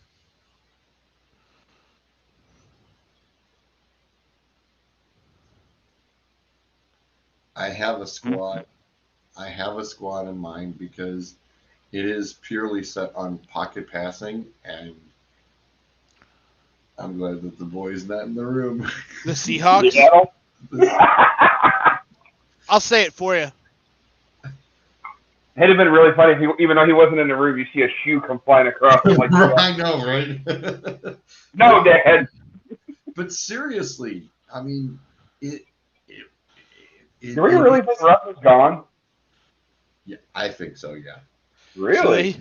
Yeah, I think so. The Bears. I think Russ put up the threat. They went and got one guy, and he's still running for his life. And it knocked him out of the damn 3 games. What about Russ? I know you're slightly paying attention to the game, George, but no, because my share screen is on here. Well, but if you had to guess, how many penalties do you think that the Bears got tonight so far? 15. Adam was closer. What did he say? He said 7. It's 6. How many yards do you think those penalties totaled? Probably 80. You are actually pretty close on that. So far, it's 69 penalties, 69 yards. Oh shit! Wow. That's only the first half. They had just stopped the Vikings and forced the 3 and out. We're going to force them to kick a field goal. And they decided to get testy at the end of the play and got called for an unnecessary roughness. They've had back-to-back drives that should have ended on 3 and outs that were continued because of 15-yarders. Yep. Wow. You got to play disciplined football. I don't think Matt. So last squad here is Seattle. Carroll's not going anywhere. No, but his quarterback, I think, 100% is. I think. Okay, where are you gonna? All right, where's Russell Wilson gonna go? I think he gets courted big time. I think he totally gets courted. Where's he the best fit though? What about Russell Wilson in Carolina? I like that idea. Well, I was going to go elsewhere, and I was going to say Russell Wilson to the Saints. I didn't say, yeah, there's another one. I could see that too. I could see Russell Wilson in a Saints uniform. What about Russell Wilson to the Steelers? Please no. No, it wouldn't. That's one pile. I don't think he even wants to think about stepping in. Half of the Steelers' problems can be attributed to an aged and old quarterback. Yeah, but so could the crappy wide receivers and only having just a running back. But if you don't have anybody, like, watch Big Ben throw the ball. He's 2 to 3 yards off target, either direction. If Tomlin's gone, I'm going to say no.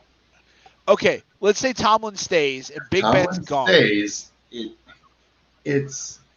I still think the stronger fit is with New Orleans. It's New Orleans, Carolina. I think it's New Orleans. I think it would be New Orleans. I think it would be. Okay, I understand what you think, but what I'm saying is, you have. Plus, after they dumped off all that excessive money, they've actually got the room to pull him in. Sure, they do, but again, you're defeating the purpose of the exercise for the moment. Yeah, sorry. I could see New Orleans, but I could also see Carolina. I could see the Steelers if Tomlin stays. I could see the Giants. No, the Giants are Swiss cheese. He's gonna go for somebody who's like one of these middles, but a strong middle. I could see him take a listen to from the Lions.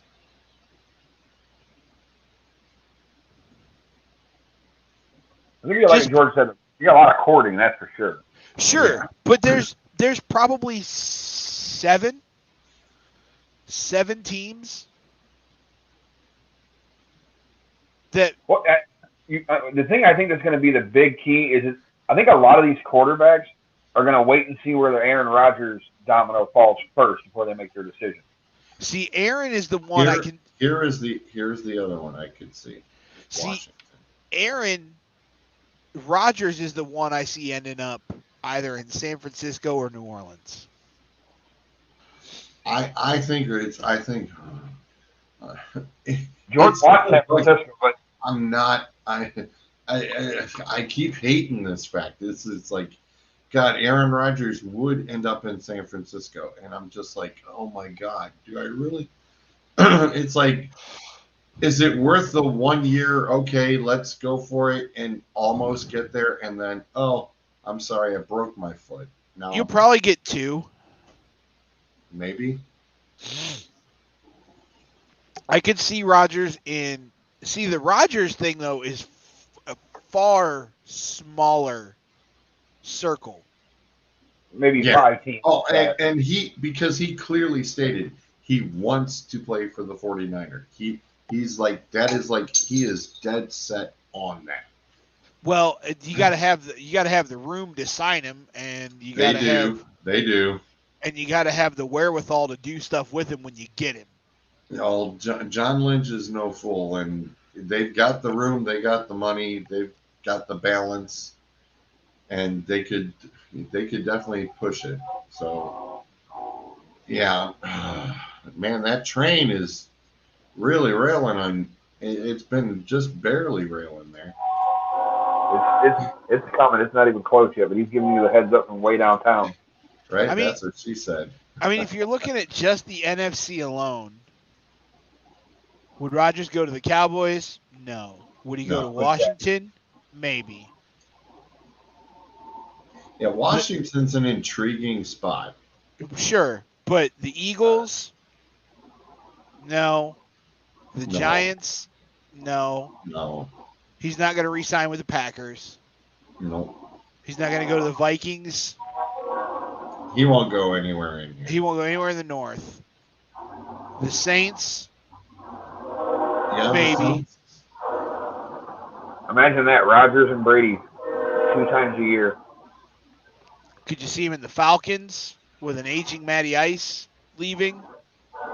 Well, Matty's still got 3 years, so. So Matty's not going anywhere. Matty's not going nowhere. Could you see Aaron in Carolina? As long as Devontae. Well, that's the other thing. Devontae Adams gets to pop free too. Right. So wherever he could tag out at, you could end up with getting both guys. That would be insane. Don't forget too. Godwin's a free agent, but granted, he's got the ACL injury now. Right, but still. And another 15-yard penalty on the Bears. Jesus. This time on the offense. Anybody get ejected yet? It's getting close. Well, let's flip these guys and put them on the AFC side. Nobody's going to Patriots or Bills because I think those two quarterback spots are solidified. Dolphins are high on Tua. Yep. The Jets. I don't got think that. Yeah, so I don't think there's anybody in the AFC East. Well, and here's the kicker: is if Rodgers does end out over in San Francisco, Garoppolo ends up as a Jet. Possibly. Oh, I don't doubt it. I don't doubt it. So that brings you to the North. Who? Oh, the Bengals have Burrow. The Steelers fans are praying that they get Rodgers. But hang on. Baker's contract is up, yes? Yes. He's got one more year, right? He's got one more year. The option year. It's the option year. He'll be here, and they're going to re-sign him long term. But say they don't. Yeah, let's play the hypothetical. Say they don't. Do you spend that money on an aged Rodgers for 2 years? I think they would. Or do you go Wilson? But how many more? Wilson's got what? Maybe 5 years left. Depending on our offensive line. I was going to say that's a much stronger offensive line in Cleveland than it is in Seattle. He will not have to sit there and run for 8 and 9 yards every single drive on the second down. It's a much better offensive line. So, yeah, I think safety-wise, it wouldn't be bad.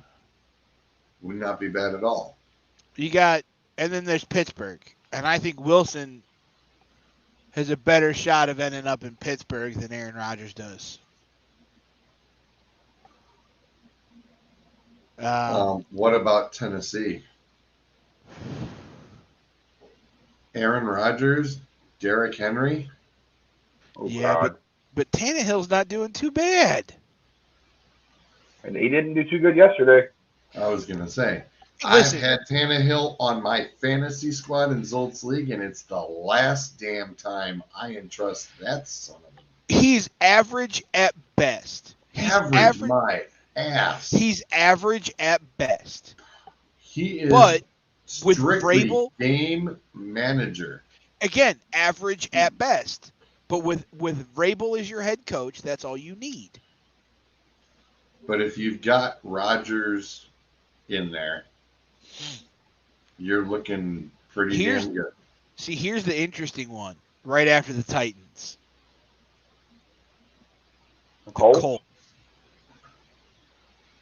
But they just made. They've got a lot of money wrapped up. But it would take giving up a lot of pieces to do that. But could you see Russell Wilson with that team?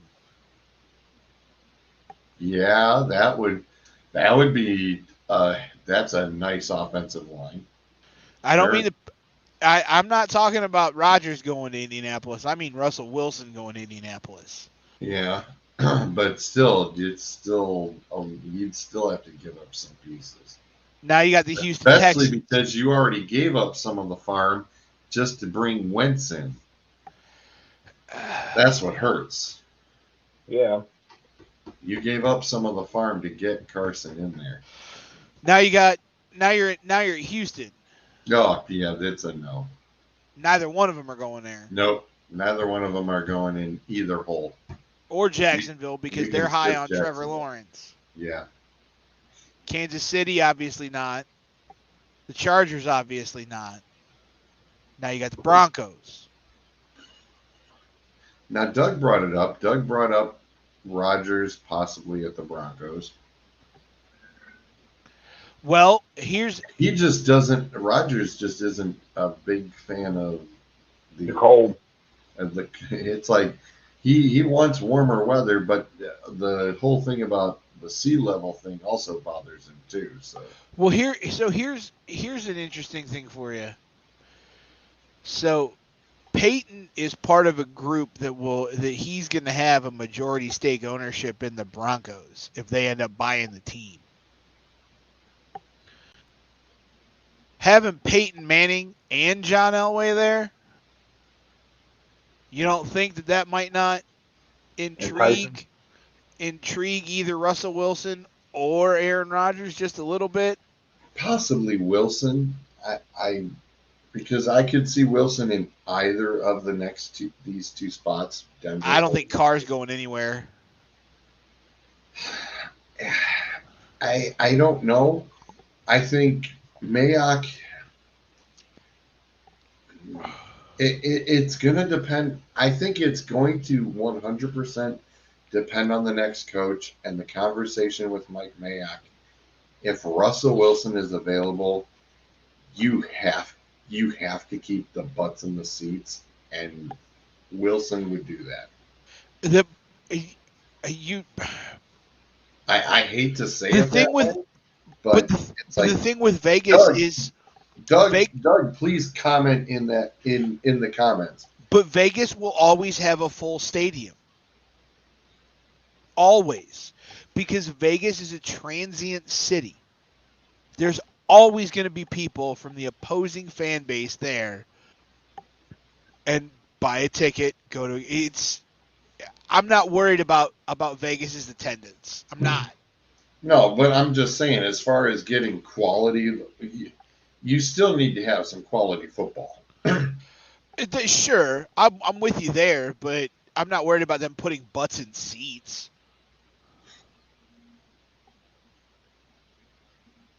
Doug must have signed off. Maybe. Because he hasn't commented. Or we're just boring people. Doug says here, Wilson has a no trade clause. He said, hell away with 4 teams. New Orleans, Denver, Giants are 3 of them. So,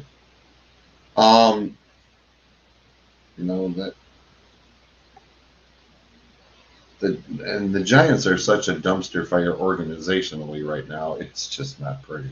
Right. I mean, they're the Cleveland Browns a few years back. So yeah, it's going to be truly ugly. But yeah, I mean, Pittsburgh's going to be looking for somebody.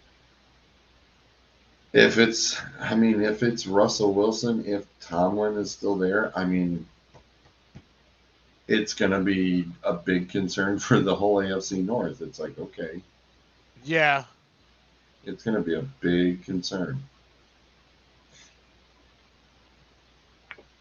I mean, there's nothing that Cincinnati or Baltimore can do about it. Cleveland can do something about it. The big question is would they? That's the ultimate question. Is would they? I don't know what you do if you're Cleveland. I don't. I think Baker, don't get me wrong, I like Baker Mayfield's attitude. I like his work ethic. I like what he does. Agreed. However, there's still a lot to be desired from as far as the talent level. You can count on an ill-timed Baker Mayfield interception every game. Every game. When it matters most on a drive, he will throw an interception. Is that more because it's, he's trying too hard?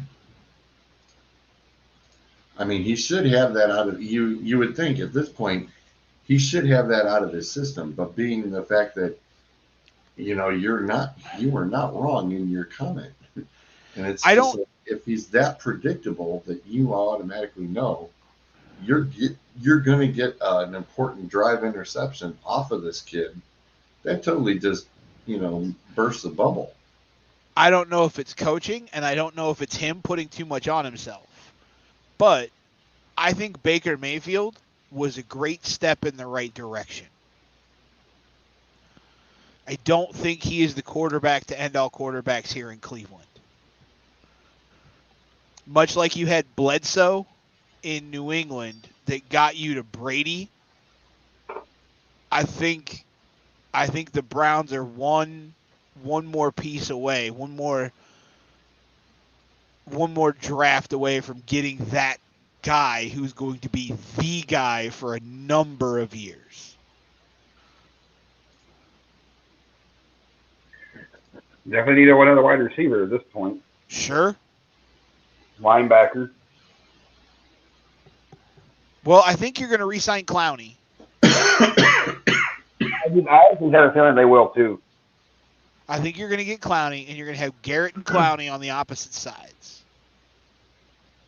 And if Clowney's wrapped up for a while, and you got Garrett wrapped up for a while, when you're studying that defensive line, those are two people you don't want to see. Because who do you double team? Seems like Miles gets it more because Clowney just overruns everything. He's so fucking big on that frame. Well, Miles gets it more, but he still breaks free of the double teams and gets to the QB. Like, I would just play a man up and be like, "You got to run. You've got right. You're gonna have to get faster, man." I don't know. This is just discussion for another time. Mm-hmm. It's getting late.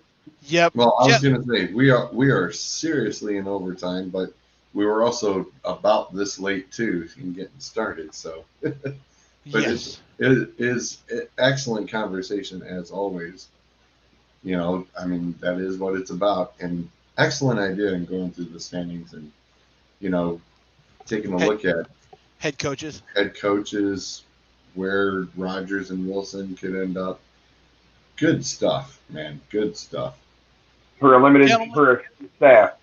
Right. Well, hey, like you said, short staff. Zoltman, we're hoping, we're hoping next week he'll be back on track. He'll be okay and healthy.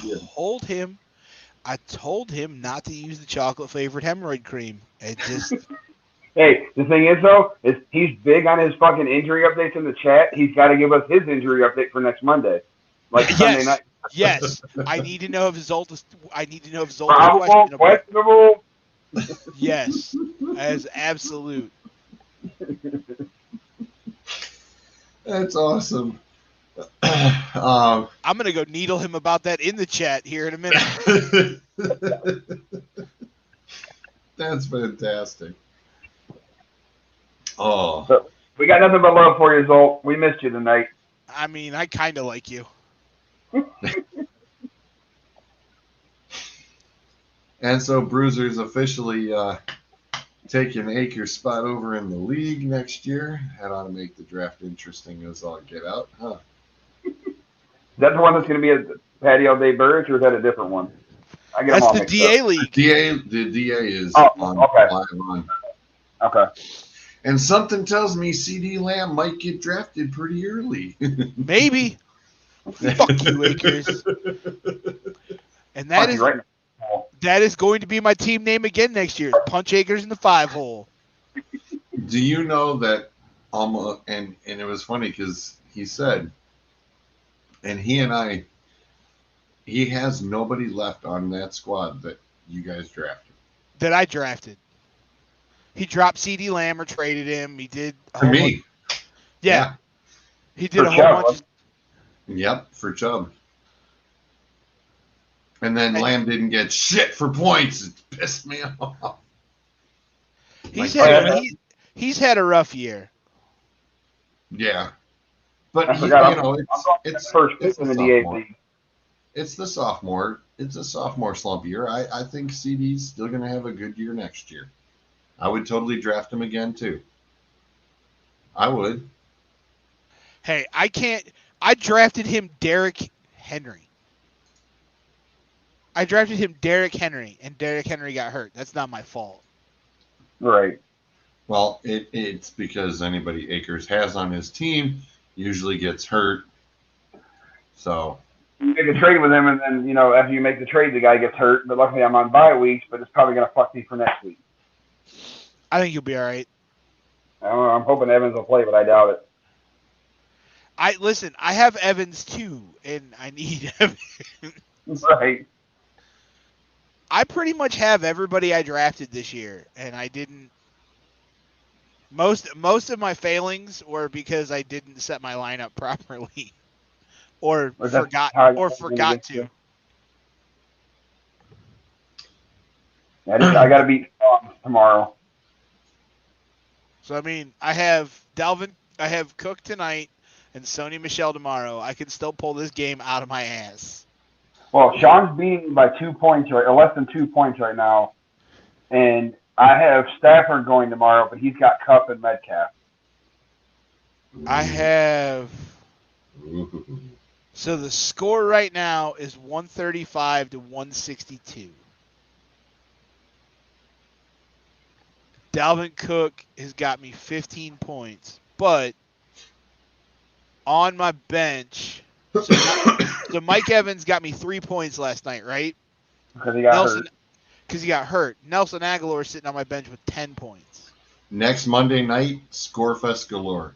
The Dolphins against the Saints. Oh, God. That's next week, Monday night. Oh. The Dolphins didn't help you out this week. Yeah, Suckup didn't help me at all. Not one bit. 0 points. Listen, I have Indy's defense sitting on my bench because, like everybody else, I thought, Arizona will go in there. It'll be fine. The Patriots. I was so mad. Listen, I was never happier to be so mad and so happy about a game in my life. I was mad that I left Indy's defense sitting on the bench, but I was happy that they beat the Pats, and I could be like, fuck you, George. I told you they were going to do it. The Colts have been like your lucky charm lately. They could still catch the Titans for the division. Yeah, but you know what? You picked the Patriots. No, I didn't. I picked the Colts. No, you did not. Yes, I did. No, you didn't. There's the sheet right there. The only people taking the Colts was Clint, Zolt, and Ryan. I swear I took the Colts. No. Oh, well, fuck. Oh. That's all like, no, you didn't. That's our Akers didn't turn any picks in last week. Neither did Sutton or Sean. They're in Messenger. I have them. They're there. They're not in the list, and the pick and the nope. No, trust me, that I've got them. They're there. No, they're not on the list. Therefore, they don't count. No, I have them. I have them. I just have not typed them into the sheet, but I have them. I'm wondering how bad I got fucked on the picks this week. I only got 7. The Chiefs. Nobody got the Browns game right. Nope. Not even Doug. Mr. Raider himself even picked the Browns. So, let's see. The Browns, Cowboys won. The Texans won. So, you got that one. The Titans blew ass. Clint got 2 games on me already. Dolphins, Washington, Cards lost. Got the Bills. The Bengals won. Lost. The Bengals won. They won. 49ers won. The Rams, we have to wait. Packers won. Bucks ate it. And the Vikings and Almond are winning, right? Are winning. I didn't have a terrible week. Nope. Take that. Throw the ball. Oh, my God. Oh, well. All right, boys. Listen. Yep, time to go. You guys have a Merry Christmas. Enjoy yourselves. And I will see you next Monday. Yep, you as well, sir. Christmas, you brother. and the whole family. Enjoy. Enjoy. Be safe. The kids have already picked Christmas dinner. They told me they want grilled steak and shrimp. Wow. Nice. Hey. What time is it? My missus works for a food packing company. We have a ham this big. I'll have it's listen. Damn big. It's I'm gonna start the grill about 4:00, so dinner be ready about 5. All right. My mom's going. I was gonna say, I'm sure a cured ham would be really good on the grill. I figured out. That bad boy rolled over a few times. I'm sure it'd be really good. I'll figure it out. All right, guys. All right. Night. Merry Christmas, everybody. Everybody. Merry Christmas to everybody. Oh, where's the closing?